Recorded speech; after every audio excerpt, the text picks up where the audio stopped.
देखिए प्रदर्शन ये हो रहे हैं, यहाँ पर एक शख्स आपको ऊपर चढ़ा हुआ नजर आ रहा है। डॉक्टर शैली ओब्राय के आवास के बाहर ये प्रदर्शन होते हुए।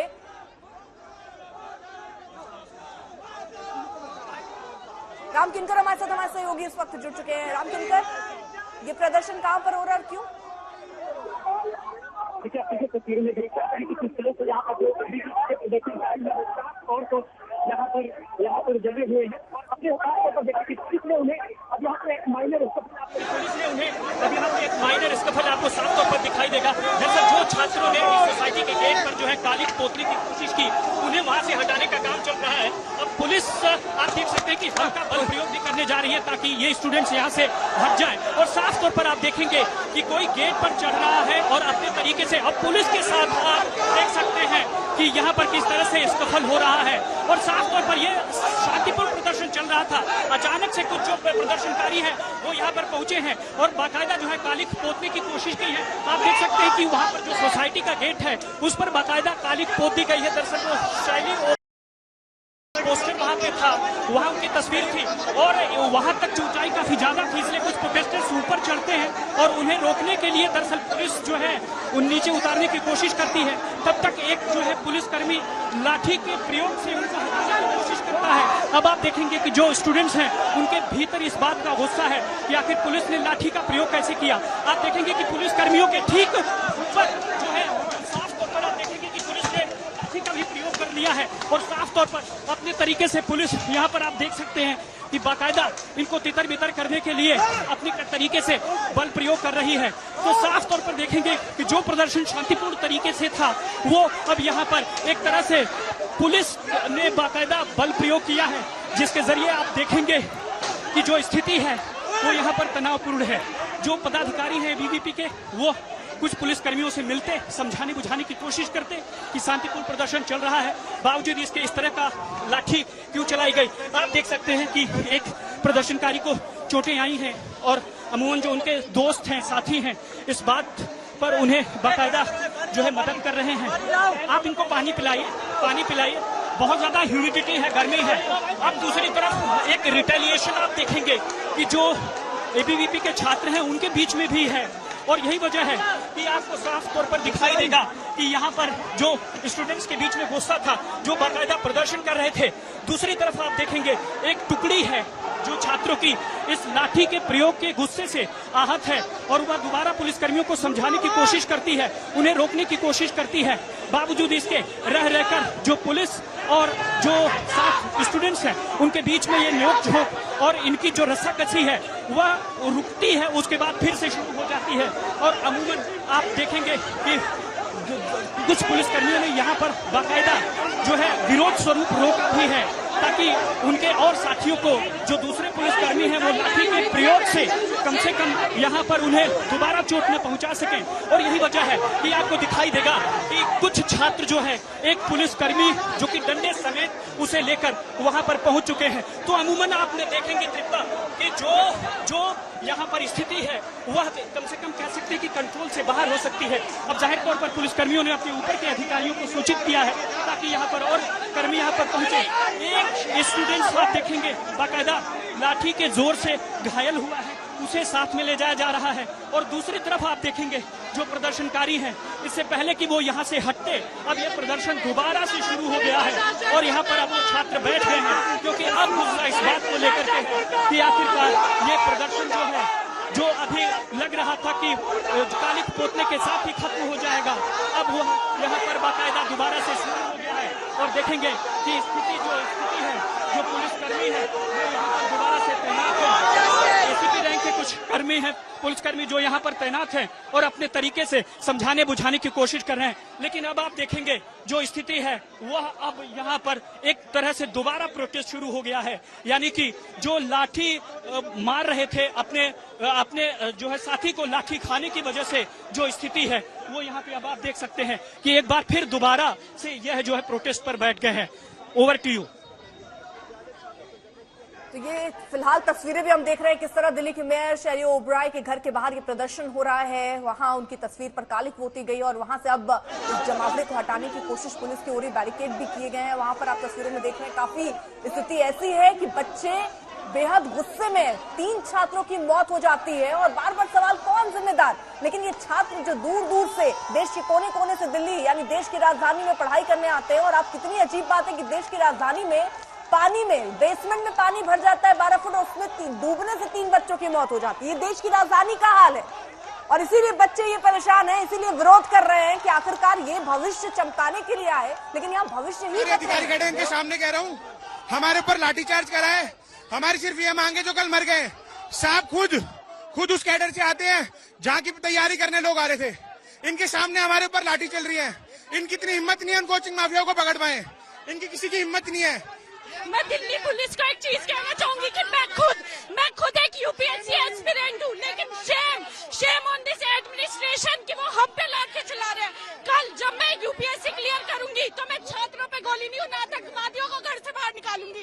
परंतु जो ये सारे जो आप देख सकते हैं कि जो उग्र वॉइसेस हैं वह स्टूडेंट्स की तरफ से यहाँ पर बाकायदा किए जा रहे हैं। दूसरी तरफ आप देखेंगे पुलिस ने मुस्तैदी बढ़ा दी है। पहले इस गेट पर ये रस्सी के जरिए बांधा नहीं गया था, अब बाकायदा इसे बांध लिया गया है। और अमूमन जो पुलिसकर्मी आप देखेंगे सब जो है काली खून के यूनिफॉर्म पर जरूर लग गई है। प्रदेश मंत्री एबीवीपी के साफ तौर पर उन्होंने इस पूरे मामले में अपना रोष जताया और ये कहा है कि आरोप लगाया कि पुलिस भी उनसे मिली हुई है, लेकिन साफ तौर पर ये जो प्रदर्शन था वह अपने तरीके से और ज्यादा हिंसक जो हो गया है। और यही वजह है कि अब आला अधिकारियों को इस बाबत जो है सूचना दे दी गई है। और अमूमन अब इस पूरे मामले में देखना यह होगा कि आखिर ये प्रदर्शनकारी खासकर एबीवीपी के ये प्रोटेस्टर्स कब तक यहाँ पर बैठे रहते हैं। लेकिन साफ है कि ये सभी अब बिल्कुल मानने के मूड में नहीं है, क्योंकि एबीवीपी के प्रदेश मंत्री ने साफ तौर पर कहा है कि वो अब बाकायदा इसका विरोध स्वरूप में जो स्थिति है यहाँ पर वो लगातार ऐसे ही चलती रहेगी। तो साफ है कि जो स्थिति है वो अब बिगड़ चुकी है। ठीक है, आप नजर बनाए रखिए, आपसे आगे भी अपडेट लेंगे। अब चर्चा में एक बार फिर से लौटते हैं और यहाँ पर आरपी सिंह जी आप अपनी बात कंप्लीट कर लीजिए, उसके बाद मैं और मेहमानों का भी रुख करूंगी। मुझे बस छोटी सी 2 बातें और जोड़नी है। हर जो बेसमेंट है उसके लिए 2 एग्जिट रूट हैं होने चाहिए। मेरा चैलेंज ले लीजिए, रंजन नगर के अंदर जो भी बेसमेंट है किसी के 2 एग्जिट रूट नहीं है। और मैं अभी डेटा चेक कर रहा था 28 ऐसे बेसमेंट हैं जहां पर लाइब्रेरीज है। उसके अलावा मेरे फिगर भी 28 आपने क्या कर दिया, मैं ये पूछ सकती हूँ या नहीं पूछ सकती? वो तो ठीक है, उनकी जिम्मेदारी, उनसे मैं सवाल पूछ रही हूँ। 15 साल से आप भी तो एनसीडी में थे, आपने कितने एग्जिट बनवा दिए बेसमेंट में? बिल्कुल एक मिनट रुकिए। मैं खुद विधायक रहा हूं उसी क्षेत्र से। मेरे चैलेंज के साथ फिर वापस कहता हूं, एक भी बेसमेंट के अंदर कभी किसी को कोचिंग सेंटर या लाइब्रेरी चलाने नहीं दी हमने। एक भी। लगातार आंख रखते थे, चिंता करते थे, पुलिस से कार्रवाई कराते थे, एमसीडी से कार्रवाई कराते थे। ये जो मिली भक्त वाला मामला हो गया है, ये आंखें उधर फिर, और ये चैलेंज के साथ कह रहा हूं मैं। और मैं अभी फिर अगली जो बात कहने जा रहा हूं, दिल्ली के अंदर जो नाले साफ होने थे, कृपा कर राजेश गुप्ता जी इतना बता दिए कितने नाले हैं दिल्ली के अंदर और कितने नालों की सफाई हुई। मैं तो डेटा लेकर आया हूं आरटीआई का, उसके बाद पूरी पोल खोलूंगा आपकी आज मैं। ठीक है, राजेश जी जवाब देना चाहेंगे और मेहमानों के पास भी मुझे जाना है। राजेश जी जल्दी से, वो पूछा कितने नालों की सफाई कर दी आपने? हाँ देखिए एक तरफ आरपी सिंह साहब थोड़ी ईमानदारी से बता भी रहे हैं, जो उन्होंने कहा कि बेसमेंट में दो तरफ से सीढ़ी होनी चाहिए। मैं गारंटी से देता हूं, कहता हूं, जो ये कह रही है कि राजेंद्र नगर में, करोल बाग में, अर्पिता जी, में देखिए राजनीति होती रहेगी, डिबेट्स होती रहेगी। एक बार आके देख लेते हैं कितने में बन गई थी, पहले बनी थी या आज बनी थी। बार बार मैं कह रहा हूं कि लोग लगातार एनक्रोचमेंट कर रहे हैं और कोई सुनने वाला नहीं है। मैंने इसीलिए दोनों एमएलए से कहा था, एक्स एमएलए से, कि दिल पे हाथ रख के जवाब दीजिए कि कल को फिर कोई हादसा ना हो। तो आप हमारे को और कोई तरीके बताइए। अगला सवाल, आरपी सिंह साहब ने पूछा कितने नाले साफ हुए। सिंह साहब, कल मैं और आप एक डिबेट पे थे, मैंने कल भी दिखाया था, मैं अपने फोन पे आपको अभी डीएम कर देता हूं। आप देखिए डीएसआईडीसी के, पीडब्ल्यूडी के नालों की सफाई आपको जियो टैगिंग के साथ में मैं दे रहा हूं। आरटीआई में आप क्या ले रहे हो क्या नहीं ले रहे मैं नहीं जानता, प्रत्यक्ष को प्रमाण क्या, मैं आपको दिखा देता हूं, आप मेरे साथ में चल लीजिए। प्रत्यक्ष को प्रमाण क्या, जहां पर ये हादसा, ये घटना हुई है वहां पर सर आप समझ रहे हैं 1 घंटे की बारिश में 12 फुट तक पानी भर जाता है और आप ये क्लेम कर रहे हैं कि आपने कितना काम किया। काम किया होता तो क्या ये स्थिति होती? आ रही हूँ आरपी सिंह जी, प्लीज। अर्पिता जी, एक बार, अर्पिता जी 5 सेकंड 5 सेकंड। मेरा ये कहना है, जितनी मेरी जानकारी है, आरपी सिंह साहब भी ठीक कर सकते हैं, कि वो जब दरवाजा खोला तो पानी एकदम से इतना अंदर आ गया। अब आप सोचिए कि एकदम से पानी नाले के अंदर कितना था कि एकदम से अंदर आ गया। ऐसा तो था नहीं कि पानी पहले से वहां पे था। तो वहां पर जब चली उसकी परमिशन, जो आरपी सिंह साहब ने कहा कि परमिशन कोचिंग सेंटर की नहीं होनी चाहिए, परमिशन कोचिंग सेंटर की कभी थी नहीं सिंह साहब, स्टोरेज की है। अब कोई स्टोरेज की परमिशन लेकर उसमें कोचिंग सेंटर चला देता है। अब बताइए, अब उसको एक एक घर को कवर करने के लिए जिन्होंने गलत करा है उसके खिलाफ कार्रवाई करेंगे ना। अब आप ये कह रहे हैं सिंह साहब कि जा जाके देखना था, आपने कहा मैंने चिट्ठियां लिखी, मैंने बारिश में बताइए आपने कितनी न चिट्ठियां सिर्फ लिखी? सड़क पर, एक सेकेंड आरपी सिंह कितने जी, नाले न हैं सिर्फ दिल्ली के सड़क अंदर पर। राजेश जी? कितने नाले हैं, आरपी सिंह कितने नाले जी, साफ किया आपने साहब? आरपी सिंह जी रुक जाइए, मूल बात बता दीजिए। ठीक। राजेश जी, वो अब सवाल ही नहीं बचा, आरपी सिंह साहब, वो मैं बार आप बार पूछ कह रहा हूं, लेंगे नाले, वो सुनिए। बता देंगे हमने इतना काम कर लिया। हमें या आम लोगों को उससे लेना देना ही नहीं है। आपने क्या काम किया, कितने पैसे आपने पेपर में दिखा दिए कि हमने इन चीजों के लिए खर्च किए, लेकिन जमीन पर क्या हुआ है उससे हमें चिंता उसी बात की है। बेसमेंट में 12 फीट पानी भर जाता है राजेश जी, सड़क पर की बात नहीं हो रही है। अगर नाले साफ किए होते तो क्या ये स्थिति होती? आप ये मान सकते हैं कि 1 घंटे में सड़क के ऊपर इतना पानी भर जाए, उसके बाद बेसमेंट में भी पानी चला जाए और 12 फीट पानी भर जाए और 3 बच्चों की मौत हो जाए, वो भी देश की राजधानी दिल्ली में? मान सकते हैं आप? ये आपने सब काम किया, नाला बढ़िया से साफ हो गया, फिर ये हो सकता है क्या? जस्टिफाई नहीं कर रहा, नहीं, मैं नहीं हो करूंगा सकता है या नहीं हो सकता? सर मुझे आप ये बताइए ना, पिताजी, प्रत्यक्ष और प्रमाण क्या? आपने ये बोला ना, तो मैं- मैं जरा ये प्रत्यक्ष और प्रमाण समझना चाह रही हूँ सर। हाँ। अब पिताजी, मैं बार बार कह रहा हूं कि मैं आरपी सिंह साहब की तरह नहीं कर पाऊंगा कि कोरोना में लोग मर जाएं, लाशें जल रही हो और ये कह दे लोग तो मरे ही नहीं, बड़ा अच्छा काम हुआ है। मैं कह रहा हूं 3 लोगों की मौत हुई है, जो भी इसके जिम्मेवार है उनकी तगड़ी से तगड़ी कार्रवाई होनी चाहिए। मैं भी बात बच्चे वाला आदमी हूं, मैं क्या कह दूं इसमें, राजनीति करूं? मैं सिंह साहब की राजनीति नहीं ये करूं। कहिए कि आपने अपना काम नहीं मैं किया, आप सिंह साहब- ये कहिए कि नालों की देखिए, सफाई नहीं हो पाई, आप ये कहिए कि मैं वहां ये पर कह- बेसमेंट में स्टोर की अर्पिता जगह जी, लाइब्रेरी चलता रहा और अर्पिता जी, आपने ध्यान ही नहीं दिया। आप ये कहिए सर, आप अगर उनकी तरह नहीं अर्पिता बनना जी, चाहते तो आप- डंके की चोट पर ये कहिए ना, नहीं कर पाए हम ये।